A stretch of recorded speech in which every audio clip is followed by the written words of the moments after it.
मैं गवर्नमेंट कंपनियों में as a permanent share holder long term के लिए इन्वेस्ट क्यों नहीं करता। कई सारे म्यूचुअल फंड हाउसेस गवर्नमेंट कंपनियों के अंदर क्यों नहीं इन्वेस्ट करते।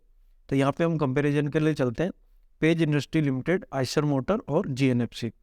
तो यहाँ पे अगर आप देखेंगे तो पेज इंडस्ट्री लिमिटेड का नेट प्रॉफिट 537 करोड़ के आसपास है, वहीं उसका मार्केट कैप 42,000 करोड़ के आसपास है। उसी के साथ में अगर आप आइसर मोटर को देखोगे तो आइसर मोटर का मार्केट कैप 87,000 करोड़ के आसपास है और उसका जो प्रॉफिट है, नेट प्रॉफिट 1700 करोड़ के आसपास है।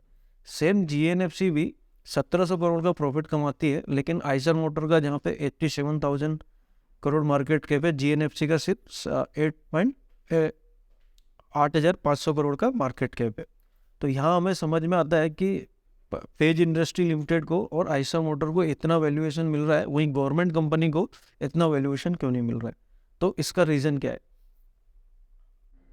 तो रीजंस की तरफ हम जाए तो यहाँ पे हम स्टार्ट करते हैं पेज इंडस्ट्री लिमिटेड से। तो पेज इंडस्ट्री लिमिटेड ने 10 साल के अंदर टोटल रिटेन जो मनी करी है वो 1000 करोड़ के आसपास करी है। उस 1000 करोड़ के जो रिटेन अर्निंग है उस पर जो मार्केट कैप इन्होंने जनरेट किया है वो है 38,000 करोड़।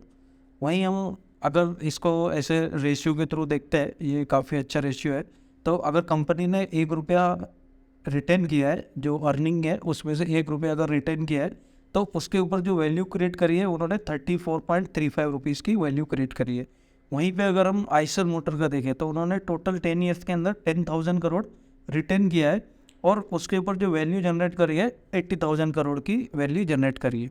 तो यहाँ पे भी हम कह सकते हैं कि अगर 1 रुपया कंपनी ने रिटेन किया है तो उसके ऊपर 7.61 जो है हमें क्रिएट करके दिया है। और अगर एनुअल 10 ईयर का CAGR मार्केट कैप देखेंगे तो वो 27% है, वहीं आइसर मोटर का 26% है।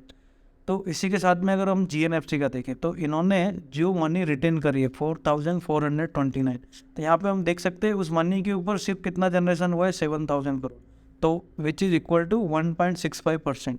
तो यहाँ पे हमें समझ में आता है कि यहाँ पे कैपिटल एलोकेशन एफिशिएंसी कितनी अच्छी है। आइसर मोटर के अंदर भी काफ़ी हद तक अच्छी है, वहीं गवर्नमेंट कंपनियों में कैपिटल एलोकेशन थोड़ा कुछ हद तक और कुछ कंपनियों में बहुत ही कम तरीके से होता है। तो कैपिटल मिस एलोकेशन यहाँ पे बहुत बड़ा एक रीज़न होता है कि जो शेयर होल्डर को मनी जो इन्वेस्ट करते हैं उसके ऊपर रिटर्न कम देता है।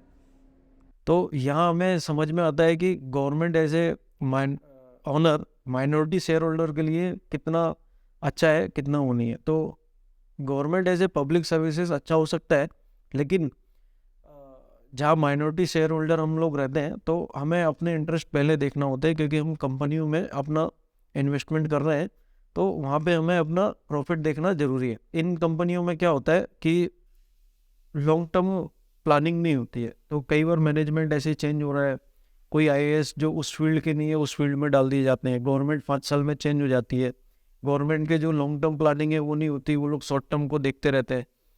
तो कुछ इलेक्शन आ जाते हैं उसके हिसाब से वो लोग प्लानिंग करते हैं, फिर गवर्नमेंट के मोटिव्स नहीं डिसाइड होते। गवर्नमेंट सिर्फ जो प्राइवेट कंपनियां होती हैं वो अपना मोटिव डिसाइड रहते हैं कि उन्हें प्रॉफिटेबल मार्जिन्स पे ही बिजनेस करना है। वहीं पे गवर्नमेंट कहीं पर इमरजेंसी आती है तो उसमें भी इन्वेस्ट करती है।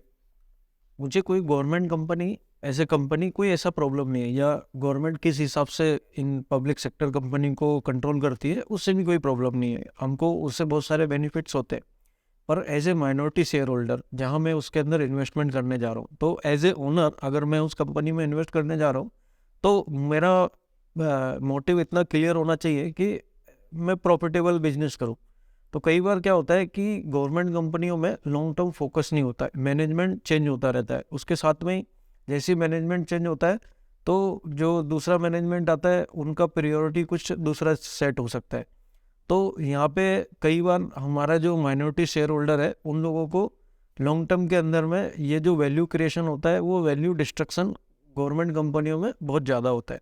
तो जब भी आप अगर किसी गवर्नमेंट कंपनी में इन्वेस्ट करने जा रहे हैं तो वहाँ पे मैनेजमेंट के अंदर ये बहुत फोकस करिए कि वो दे आर फोकस्ड और नॉट।